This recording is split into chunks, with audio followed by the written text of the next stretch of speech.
Hello, I'm Rita Jablonski, and welcome to part one of my three-part workshop, Helping Someone Living with Dementia Who Refuses Help.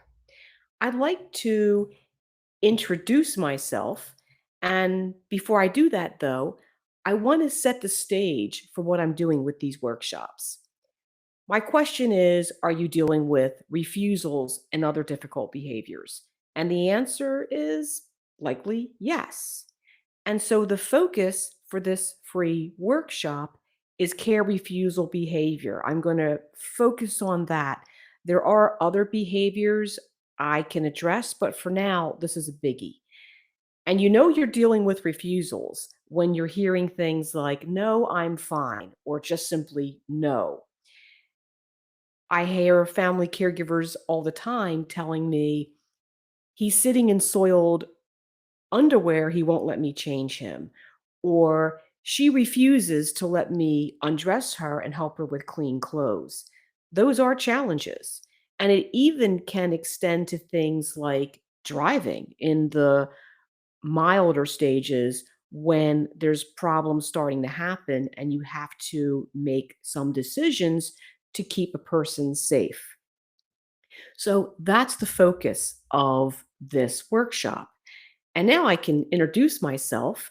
I'm Rita Jablonski. I'm a nurse practitioner and researcher. I've been working with people living with dementia since 1982 when I started out as a nursing assistant.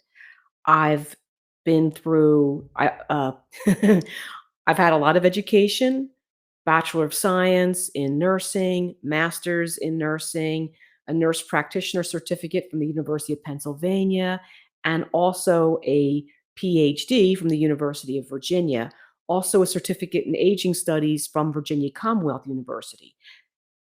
All of these credentials are great, but by themselves, it's okay. So on top of the education I have received, I've also been in academia teaching. I've been a nurse practitioner in a memory clinic since 2014.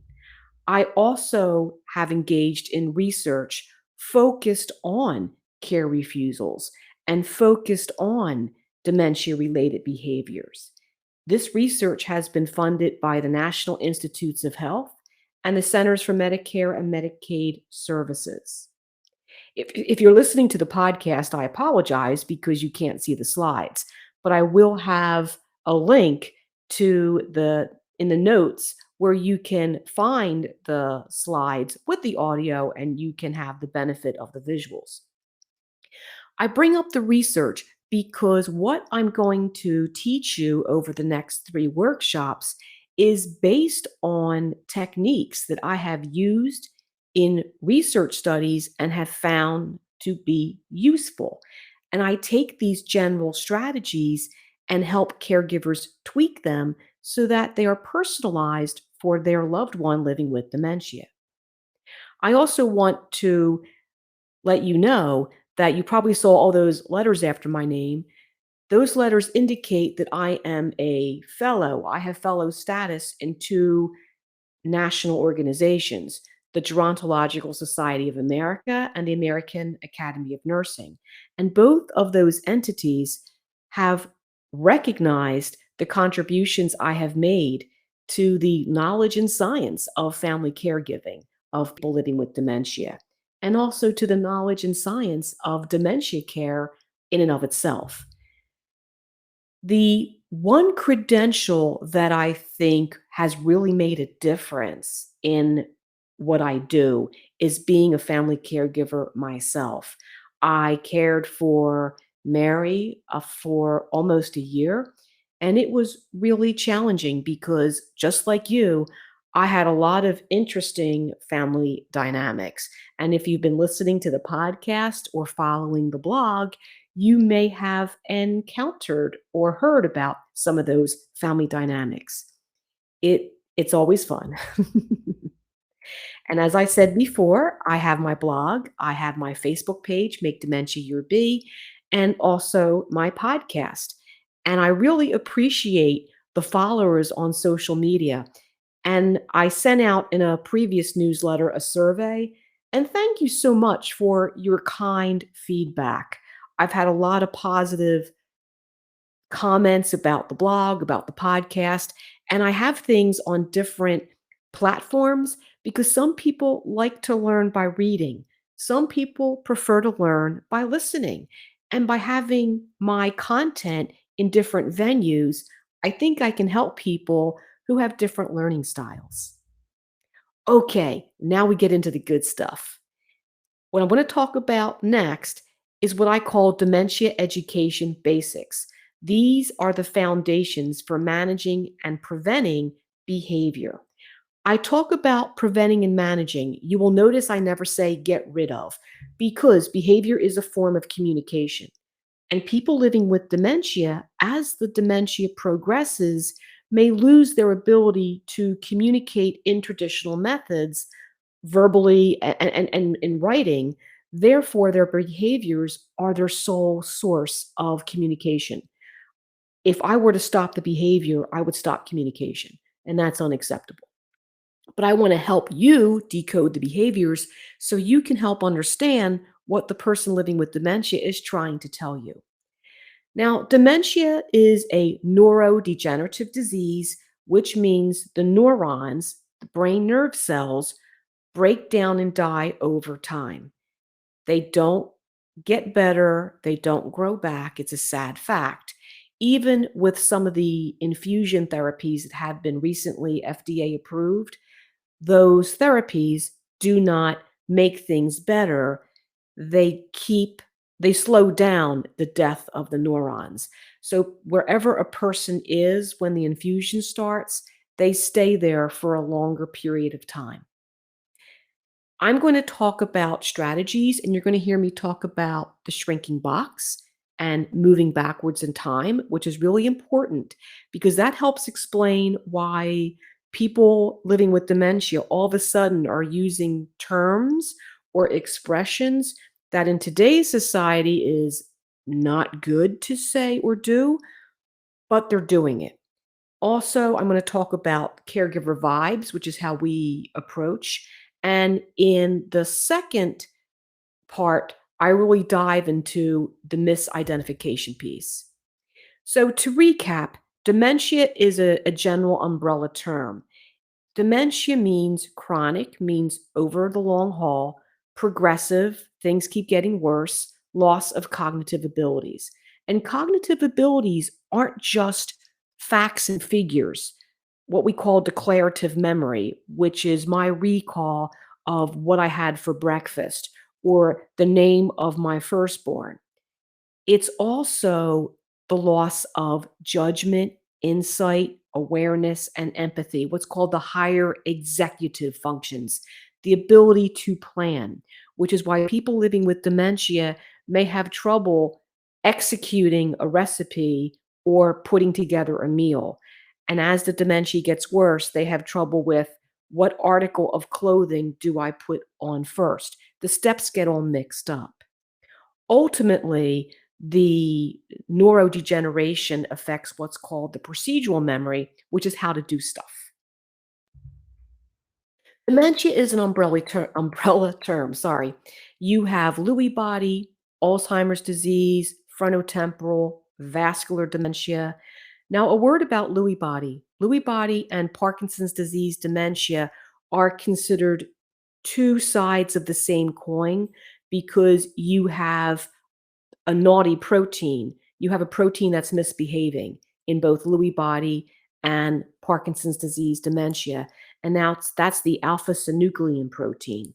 With Alzheimer's and FTD, those are more tau protein misbehaving. But in Alzheimer's, you have the production of beta amyloid plaques and tau tangles. That's about as heavy duty in neuro I'm going to get. So don't worry. I want to briefly talk about the dementia stages because there seems to be a lot of confusion about that. I know many of you are familiar with 7 stages, and even within the 7 stages, there's like a 5A, a B, a C. Those stages started out with research in the 1980s. Reisberg et al. Published research, and to make their research findings more understandable, they have these seven arbitrary stages of dementia. Well, people living with dementia are all unique, and they're not going to fit neatly in all those seven stages. I prefer to go with mild, moderate, and severe. Now, I'm not talking about mild cognitive impairment in this workshop. I decided to go right into the mild, moderate, and severe. So, mild is not early, but you do hear a lot of nurses and doctors and therapists say things like early dementia. There's something called early onset Alzheimer's, which is very different from the beginning stages of dementia. So, a lot of people use early and beginning stages, they use them interchangeably, and that causes confusion. So you'll hear me say mild or beginning stages. In the mild stage or beginning stages, you start to notice episodes of forgetfulness, like a glitch here or a glitch there. But over time, the glitches become more frequent and you see more confusion. Sometimes the person living with dementia may say, I feel like my mind really isn't working well. That's a subjective complaint of memory loss. What's really frustrating for family members is when they can see evidence of memory problems, but the person living with dementia says, no, I feel fine. That's not denial. That's a term called anosognosia, which is a fancy term for I don't realize I have problems. I call it the spinach on the tooth. I'm walking around and I don't know I got this big chunk of spinach on my tooth, but you all can see it. I'll see it when I look into the mirror, but there's really no way for me to get a mirror image of my problems if I'm having memory problems because I forgot that I forgot. You may also notice familiar objects being displaced on a daily basis and what's called circumspect speech, which is this is a pen. I'm calling it a pen. If I was having circumspect speech and I was having problems coming up with the name of the noun, I would say, the thing you write with. That's an example of circumspect speech. You may also notice that your loved one is having difficulty with new material, such as remembering the names of new acquaintances, or if they're reading something unfamiliar, they're having trouble recalling it. Moderate is the longest stage that people living with dementia stay in. And even the moderate stage has kind of a beginning, middle, and an end. In the beginning of the moderate stage, the person can tell you their name, they can tell you the day or the date, they can say, oh, I'm here at my house in Hoover, Alabama. But they're starting to have problems with the more complicated things we need to do to survive, like putting together tax information, paying bills. They may be able to physically write out a check, but they may have trouble with electronic banking, especially if that's something that they've only been doing for the past couple of years. They will also show problems with remembering appointments. As they progress to the moderate stage and as they get toward the middle and the end, they're going to have problems with dressing, bathing. They may go into the shower and forget to turn the water on, or they may step into the shower, turn the water on, forgot to take the clothes off.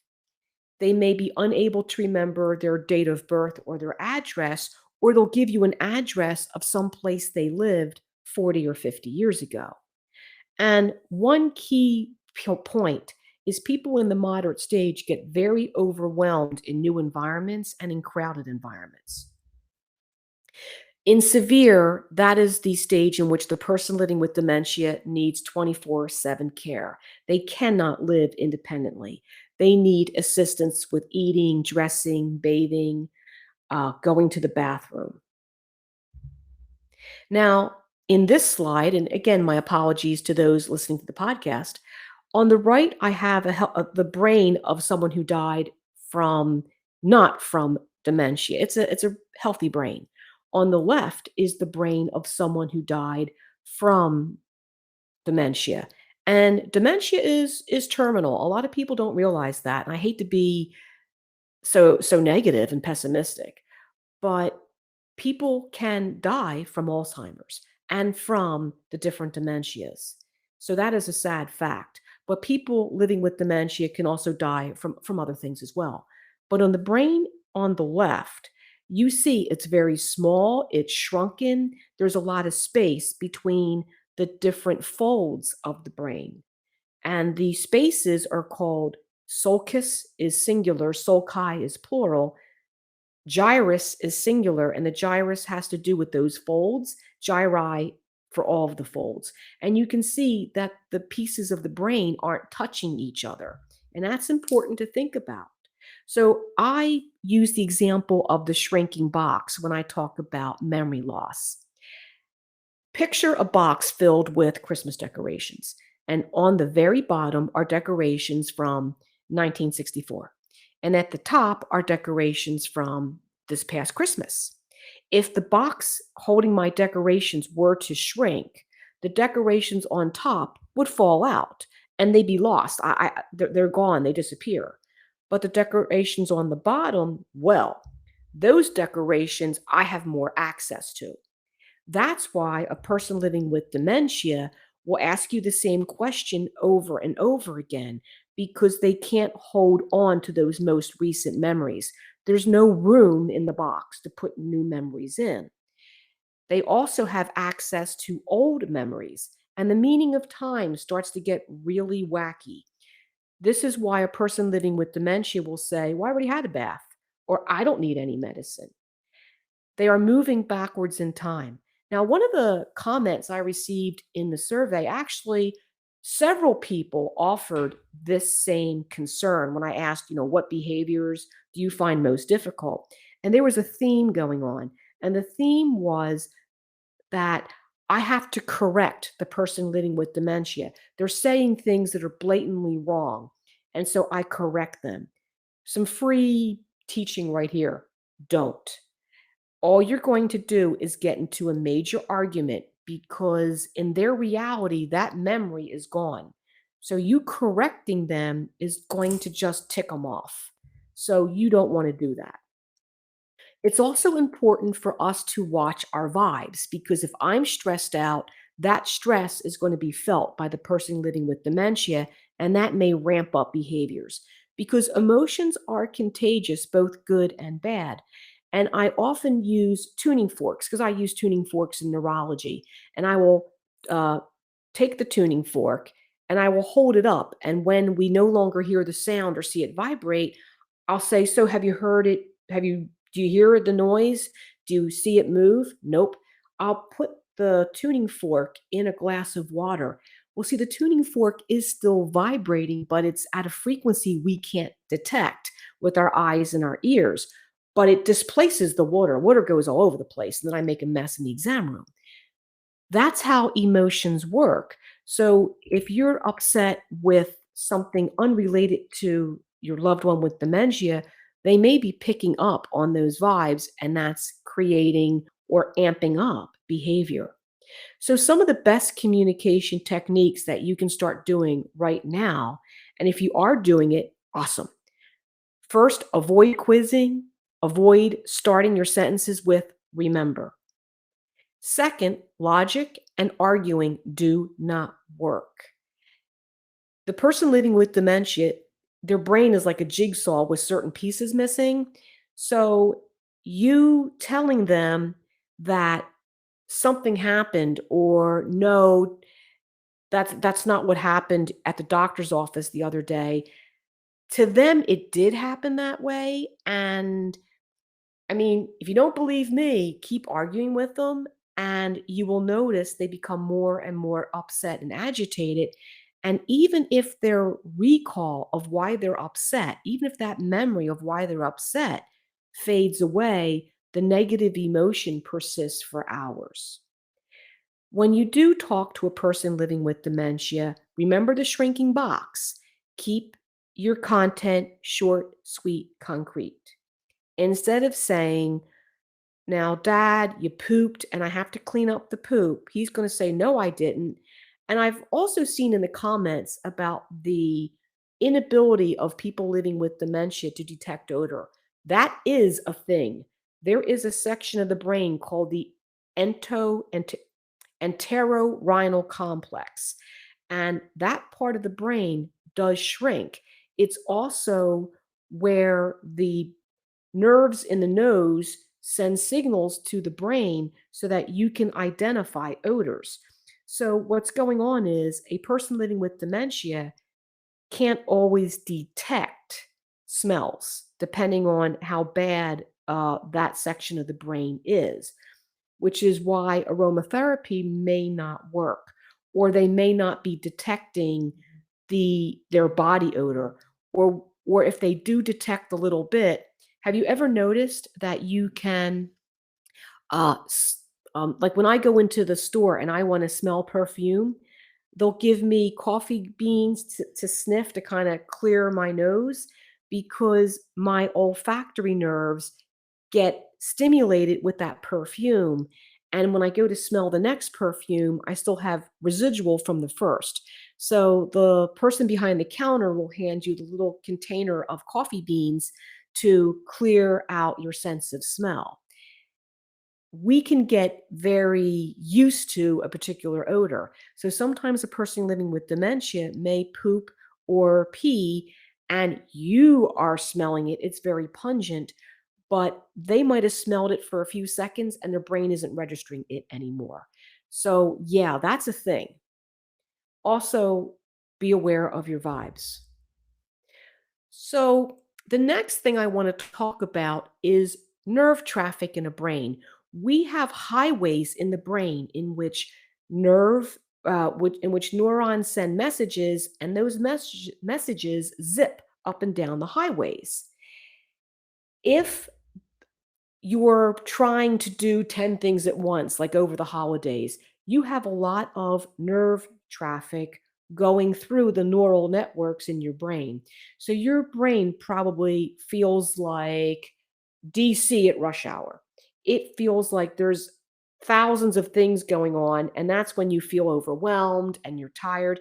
I mean, think about how you feel sitting in rush hour traffic: tired, impatient, hungry. Why am I still sitting here? This is so frustrating. Okay. Well, that's kind of how it feels when a person living with dementia is having problems with their neural networks. On this slide, I have a picture of a road that was washed out. It's gone. As dementia worsens, some of the pathways in the brain break down. So messages can't get from one section of the brain to the other. That's why people sometimes show poor coordination because the motor cortex and the other parts of the brain that have to work together so I can walk steadily, though they're not firing together. So activities and physical mobility gets worse. I mean, there's more to it than that, but there's this is generally what's going on. This is also why sometimes you ask a person living with dementia a question and like 30 minutes they'll give you the answer and you're thinking, "Now how did that happen?" Well, what happened was the neurons started firing and they went through the main road, the main network. Well, there's nerve damage, there's a detour. The brain and the body loves duplication. Just like we have two kidneys, and when we have in our brains, we often have whatever's on the right is on the left. There's a reason for that. So if there's some damage, the other side can compensate and take over. But if damage becomes extensive enough, it overwhelms the ability of the brain to compensate. Thus, that is why you'll have nerve traffic and the person will try to retrieve a memory. And so the brain will take them on a detour and they will get to that memory. It just took longer. This is also why music and art can release different aspect of a person's personality, a person who's living with dementia. Music and art follow different pathways. which is why you can have someone, and this might have happened this past holiday, where you have a loved one who really isn't talking a whole lot, but they hear a favorite Christmas carol and they start to sing along because the music went into an alternative route and retrieved that memory.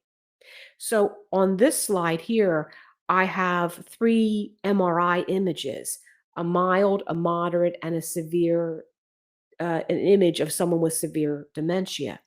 And you can see when you look at the mild, there's a couple little white spots. When you look at the moderate and severe, more sections of the brain have the white in them.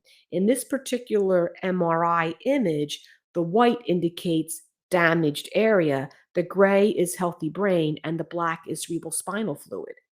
And when I do the dementia behavior masterclass, I go deeper into this and explain how in this image you see different parts of the brain that have shrunk, and that gives you the different behaviors. So that's a little foreshadow there. Now, one of the, I guess, arguments I get from family caregivers, and I understand, I get it, is I'm also I hear a lot, well, why do I have to be the one to change? Because you're the one with all the working neurons. You can be right or you can be happy. People living with dementia are experiencing brain breakdown, and you are their safety net. You have the ability to change up your behavior so that you can communicate better with the person living with dementia. You can reach into their world. You go into their world, they don't go into ours. And that's also why you may notice as the dementia gets worse, your loved one with dementia may start to follow you all around because you become the anchor. Nothing in their world makes sense except for you. They also, and then the next question I get is, well, if I'm so important, why are they yelling and telling nasty things to me? Because as the brain is shrinking, they become more irritable and it's harder to process, and they lash out of fatigue and exhaustion. That's, the simple answer. So in the next workshop in part two, I'm going to talk more about misidentification and moving back in time. And more importantly, I'm going to dive deep into how both of those can cause both big time care refusals and sexually inappropriate behavior that family caregivers find really, I mean, it freaks them out. It does. And I'm not minimizing that, but I will explain it and what to do about it in part two. I'm also going to talk about strategies to handle more care refusals and other behaviors. At this point, I want to thank you for your kind attention. I hope some of this was helpful. And if you don't mind, I'd love for you to leave me some comments below or on the Make Dementia Your Bee Facebook page. I really appreciate all of you, and thank you. See you next time.